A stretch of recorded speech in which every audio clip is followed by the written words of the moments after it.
Tokyo के कुछ लोग जब वे ट्रेन में यात्रा कर रहे थे तो अचानक से उनकी ट्रेन ऐसे समय में पहुंच जाती है जहां पर कुछ भी नहीं बचा हुआ था और वे लोग यह जान गए थे कि वे समय में आगे आ गए हैं। तो वे लोग अपने आप को जिंदा रखने की कोशिश करने लगते हैं। कहानी की शुरुआत में हम टोक्यो शहर को देखते हैं जहां पर सभी लोग अपने काम में बिजी होते हैं। तभी एक ट्रेन एक टनल से होते हुए एक वर्म होल में घुस जाती है और उसमें मौजूद सभी यात्री बेहोश हो जाते हैं। कुछ समय बाद जब इनको होश आता है तो ट्रेन रुक जाती है और ये सभी ट्रेन से बाहर निकलने की कोशिश करने लगते हैं। अब जैसे ही ये लोग बाहर आते हैं तो बाहर का नजारा कुछ और होता है। यहाँ चारों तरफ जंगल दिखाई देता है और उनकी ट्रेन भी गायब हो गई थी। केवल वही डिब्बा बचा था जिसमें ये लोग यात्रा कर रहे थे। अब यहाँ हम सैम नाम के एक आदमी को देखते हैं जो कि यहाँ पर मौजूद सभी लोगों की जांच करने की कोशिश कर रहा था और यहीं पर ह्यूमी नाम की एक गर्ल को हम देखते हैं जो कि सैम को पहले से जानती थी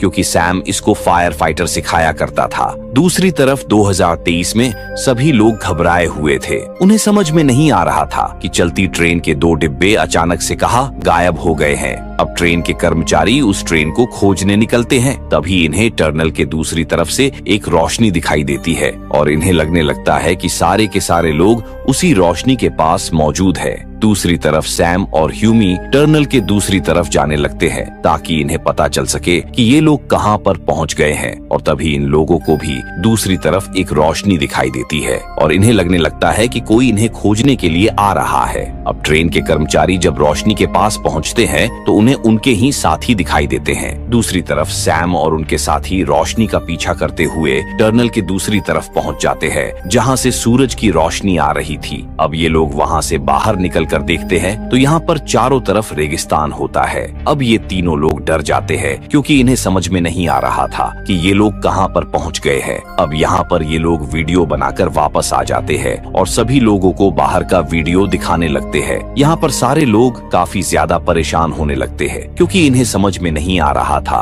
कि ये लोग अपने घर कैसे जा पाएंगे। यहाँ इनके फोन में भी सिग्नल नहीं आ रहा होता है। अब सैम यहाँ पर सभी लोगों को किसी तरह से संभालता है। यहाँ पर सभी लोगों के 7 घंटे बीत चुके थे और सभी लोगों को भूख भी लगने लगी थी, पर यहाँ पर किसी के पास इतना खाना नहीं था कि सभी लोगों का पेट भर सके। यहाँ रैनी नाम की एक गर्ल सभी लोगों के बैग को चेक करने लगती है क्योंकि उसे लगता है कि उनके बैग में उसे खाने के कुछ सामान मिल जाएगा। तभी उसे आयासीमा नाम की लेडी के बैग से एक कैची और एक लेटर मिल जाता है। अब रैनी को लगता है कि आयासीमा ने ही सभी लोगों को यहाँ पर फंसाया हुआ है। अब यही बात रैनी सबको चिल्लाकर बताने लगती है कि आयासीमा के बैग में उसे एक जेल का लेटर मिला है जो हम सभी को फंसाने की एक चाल है। अब आयासीमा सबको समझाने लगता है कि वह कोई क्रिमिनल नहीं है, लेकिन किसी को भी उसकी बात पर यकीन नहीं होता है। अब आयासीमा वहाँ से चला जाता है। यहाँ एक लेडी अपने साथ कुछ फल लाई हुई थी, इसलिए उसने अपने फ्रूट को सभी लोगों में बांट दिया। यहाँ कटाना नाम का एक बॉय फल खाते हुए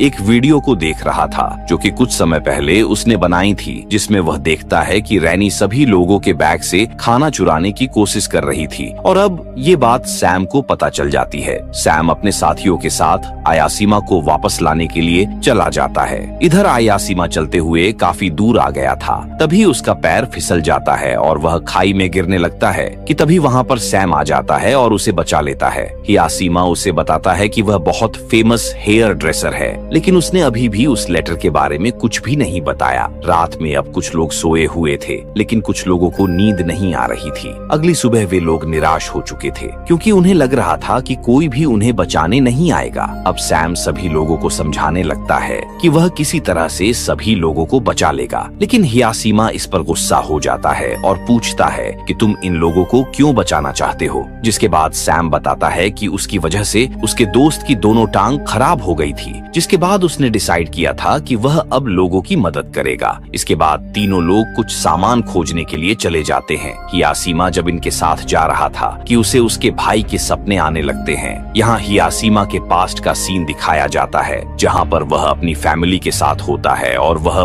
बहुत करीब होता है, पर बाद में वह एक फेमस हेयर ड्रेसर बन जाता है और अपने सारे सपने पूरे करता है। उसी दौरान काम में बिजी होने के कारण हियाशिमा अपने भाई के ऊपर ध्यान देना बंद कर दिया था और उसका भाई एक क्रिमिनल बन गया और उसे एक दिन पुलिस कैद कर लेती है। अब लेटर रैनी को जो मिला था ये उसके भाई का ही था और उस दिन उसके भाई की बेल होने वाली थी। जिस दिन हियाशिमा ट्रेन में था, अब दूसरे पैसेंजर आसपास के एरिया को देखने के लिए निकल चुके थे और आगे इन्हें एक टावर दिखाई देता है, जिसे देखने के बाद सभी दुखी हो जाते हैं क्योंकि वह टावर 2026 में कंप्लीट होने वाला था। मगर यह टावर कंप्लीट हो चुका था। यहाँ एक बायोलॉजिस्ट जिसको एक प्लांट मिलता है जो कि आज से 30 साल बाद उगने वाला था। अब इन लोगों को समझ में आ जाता है कि ये लोग फ्यूचर में आ गए हैं और फ्यूचर में ही दुनिया की हालात बहुत बुरी होने वाली है। उधर 2023 में सभी लोग परेशान होते हैं क्योंकि अभी तक उन्हें उस डिब्बे का पता नहीं चल पाया था।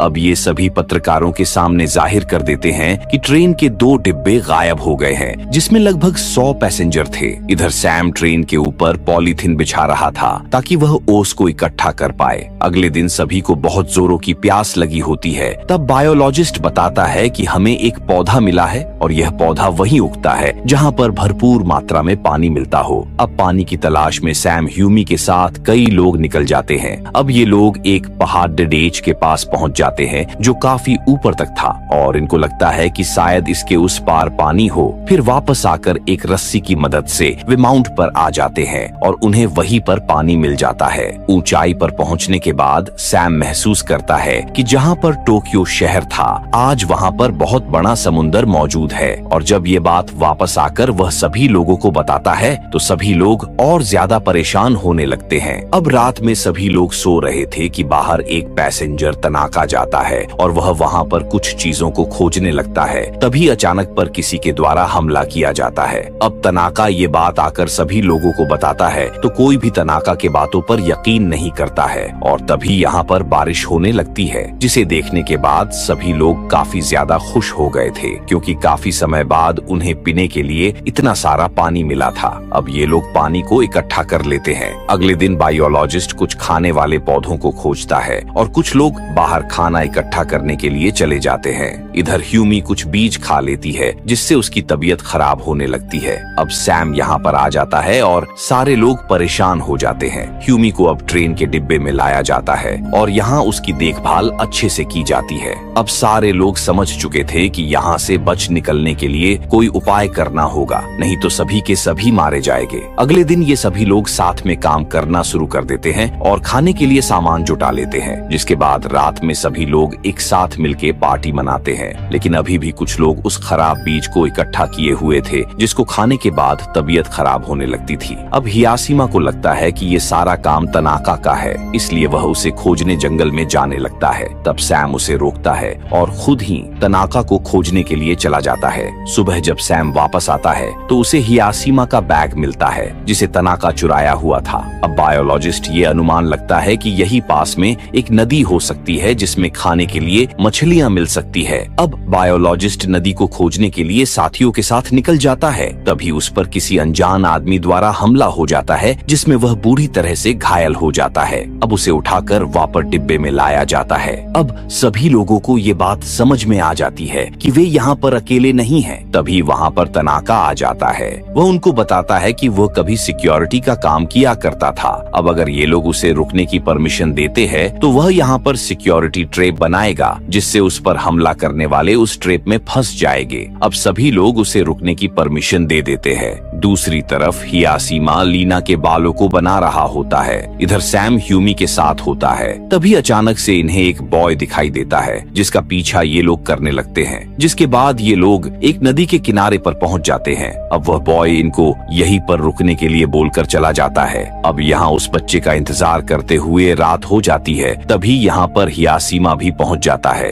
अब वह बच्चा आकर उन लोगों को उस जगह पर ले जाता है जहाँ पर दूसरे डिब्बे वाले होते हैं, लेकिन वहाँ के लोगों ने काफी ज्यादा विकास कर लिया था। अब सैम उन लोगों के लीडर हिमोटो से मिलता है। तब सैम हिमोटो को बताता है कि उसके आदमियों ने हमारे लोगों के ऊपर अटैक किया हुआ था। अब हिमोटो उस आदमी से सैम के सामने माफी मंगवाता है। अब हिमोटो बताता है कि जब वे लोग यहाँ पर पहुँचे थे तो उन्हें एक बोट मिली थी जिसके अंदर एक रेडियो भी था और उस रेडियो को ठीक करने के बाद हिमोटो उसका सिग्नल ढूंढने लगा, जिसमें उसे पता चला कि ये लोग 2060 में पहुंच गए हैं। साथ ही उसे पता चला था कि दुनिया 2026 में ही खत्म हो गई थी। अब हिमोटो बताता है कि उसका रेडियो अब काम नहीं कर रहा है। अब इस बारे में सैम जाकर अपने सभी साथियों को बताता है। अब ये बात सुनकर सभी लोगों को लगने लगता है कि ईश्वर ने उन्हें इस तबाही को रोकने के लिए एक मौका दिया है। अब ये लोग पास्ट में जाने के बारे में सोचने लगते हैं, लेकिन इनके पास कोई तरीका नहीं होता है। अब सारे लोग तालाब किनारे आकर नहाने लगते हैं और ढेर सारी मछलियां पकड़ लेते हैं। दूसरी तरफ तनाका अकेले होता है क्योंकि कोई उससे बात नहीं कर रहा था।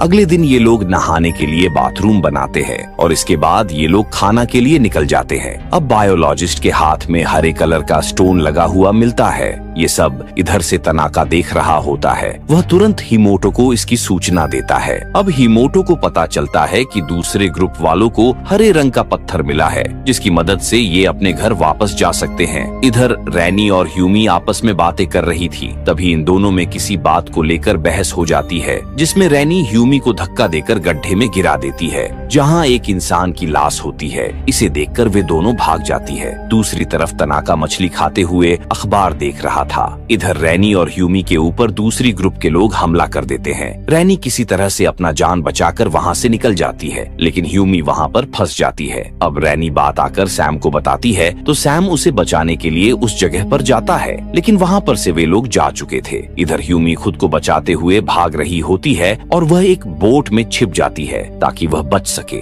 इधर सैम और उसके साथी हिमाटा के लोगों के ऊपर हमला करने के लिए चले गए थे। जब हिमाटा को इसके बारे में पता चलता है तो वह सैम से माफी मांगता है। साथ में वह वादा भी करता है कि वह किसी तरह से ह्यूमी को खोज लेगा, लेकिन सैम को लगता है कि हिमोटो ने ही ह्यूमी को छिपाया है। अब सैम उसे एक लाश के बारे में बताता है तो हिमोटो बताता है कि जब वह यहाँ पर आया था तो एक आदमी बहुत ज्यादा घबरा गया था, जिसमें हिमोटो के ऊपर हमला कर दिया। अब हिमोटो खुद को बचाने के लिए उसे ऊपर पहुँचा दिया। इसके बाद से सभी लोग उसे लीडर समझने लगे थे और वह लाश भी उसी आदमी की है। वापस जाकर सैम अपने लोगों की सुरक्षा के लिए वेपन बनाने लगता है। दूसरी तरफ हिमोटो बोट में आकर अपने लोगों से रेडियो पर बात करने की कोशिश करने लगता है। ह्यूमी उसी बोट में से देख रही होती है। उसे पता चलता है कि हिमोटो सबको बेवकूफ बना रहा है। असल में उसके रेडियो की तार टूटी हुई होती है। अब ह्यूमी जब इन सब का कारण हिमोटो से पूछती है तो हिमोटो बताता है कि वह यहाँ पर लीडर बनकर रहना चाहता है। वह पास्ट में वापस नहीं जाना चाहता है क्योंकि उसे पास्ट में कोई भी इज्जत नहीं देता है। लेकिन ह्यूमी ने सोच लिया कि वह जैसे ही यहाँ से बाहर निकलेगी वह इन सब के बारे में बाकी लोगों को बता देगी। हिमोटो उसे रोकने की कोशिश करता है पर ह्यूमी नहीं मानती है तो हिमोटो उसे यहीं पर बांधकर चला जाता है। इधर सैम के पास काफी वेपन इकट्ठा हो चुके थे और अगले दिन ये लोग दूसरे ग्रुप पर हमला करने वाले होते हैं और दो लोग अगले दिन बिल्डिंग की तलाश में यहाँ से निकल जाते हैं। इधर दूसरे ग्रुप के लोग इन पर हमला करने के लिए आ जाते हैं और यहाँ पर फाइट होने लगती है। हिमोटो भी अपने लोगों को रोकने की कोशिश करता है पर कोई भी फायदा नहीं होता है। तभी ह्यूमी वहाँ पर आकर हिमोटो की बात को बता देती है और फाइट रुक जाती है। ह्यूमी बताती है कि हिमोटो लोगों को धोखा दे रहा है। अब हिमोटो अपनी सफाई में बताता है कि उसने लोगों को बचाने के लिए झूठ बोला था। अब हिमोटो अपनी लीडरशिप त्याग कर वहाँ से चला जाता है। इधर दोनों लोगों को एक बिल्डिंग दिखाई देती है जिसके अंदर काफी ज्यादा ग्रीन पत्थर रखे हुए थे। दूसरी तरफ एक साइंटिस्ट को पता चल जाता है कि जिस टाइम ट्रेन गायब हुई थी उसी टाइम टनल में वर्म होल बन गया था। इधर डिब्बे में एक इंसान सबको बता रहा था कि उसके डिब्बे यहाँ तक कैसे आए हैं, लेकिन तभी यहाँ पर बहुत भारी तूफान आ जाता है जिसे देखने के बाद सभी लोग वापस से डिब्बे में चले जाते हैं। अब तनाका भी डिब्बे में आ जाता है और इमरजेंसी दरवाजे को खोल देता है जिसमें उन लोगों को एक वर्म होल दिखाई देता है जो तनाका की डोल को खींच लेता है और वह डोल दूसरी तरफ आकर 2023 में पहुंच जाता है। अब उस डोल को यहाँ डिटेक्टिव देख लेता है। इधर तूफान खत्म हो जाता है और वर्म होल भी बंद हो जाता है। अब ये लोग डिसाइड करते हैं कि दोबारा से वर्म होल बनाने के लिए इन्हें काफी सारी बिजली की जरूरत है। अब इसके लिए सभी लोग एक पावर स्टेशन को खोजने लगते हैं और पावर स्टेशन इन्हें जमीन के अंदर मिल जाता है। अब ये लोग पावर को जनरेट करते हैं और एक वर्म होल फिर से बनने लगता है जिसे देखकर सभी लोग खुश हो जाते हैं। अब एक एक करके सभी लोग वर्म होल में जाने लगते हैं, लेकिन तनाका वहीं पर रुक जाता है और अब ये सारे लोग डिब्बे के अंदर आ जाते हैं और तनाका को आखिरी अलविदा देते हैं। अब इनका डिब्बा वर्म होल में चला जाता है। जब इनकी आंख खुलती है तो इनके डिब्बे का दरवाजा कोई पीट रहा था। अब दरवाजा खुलने के बाद इन्हें पता चलता है कि ये लोग 2026 में आ गए हैं। अब वहाँ पर मौजूद सभी लोगों को ये लोग समझाने लगते हैं कि इस साल धरती पूरी तरह से तबाह हो जाएगी, लेकिन इनकी बातों पर कोई भी यकीन नहीं कर रहा था। फिर इसके बाद इनके बारे में सभी लोगों को पता चलने लगता है और इनका मेडिकल टेस्ट कराया जाता है तो उन्हें पता चल जाता है कि ये वही लोग हैं जो 2023 में गायब हो गए थे। अब इनकी बातों पर लोगों को यकीन हो जाता है, पर कुछ लोगों को ये लोग पागल समझ रहे थे। अब रेको जब इन सब चीजों के बारे में पता चलता है तो वह तुरंत इन लोगों से मिलने के लिए जाता है जिसने किसी एस्टेरॉयड के बारे में पता था जो पृथ्वी से टकराने वाला था। इनमें से एक पैसेंजर रिच होने के कारण वह डिफेंस मिनिस्टर से बात करने के लिए चली जाती है। तब डिफेंस मिनिस्टर को भी इनकी बातों पर यकीन हो जाता है। अब ये सब जानने के बाद उस औरत को सुकून मिलता है और वह सभी को इन सब के बारे में बताती है। अब वो दिन भी आ जाता है जिस दिन एस्टेरॉयड टकराने वाला था। अब सभी लोग एक साथ मिलकर न्यूज को देखते हैं जहां इन्हें पता चलता है कि मिलिट्री अपने मिशन में सक्सेस है और उसने एस्टेरॉयड के डायरेक्शन को बदलकर दुनिया को बचा लिया है। अब सभी लोगों में खुशी हो जाती है और इसी के साथ मूवी समाप्त हो जाती है।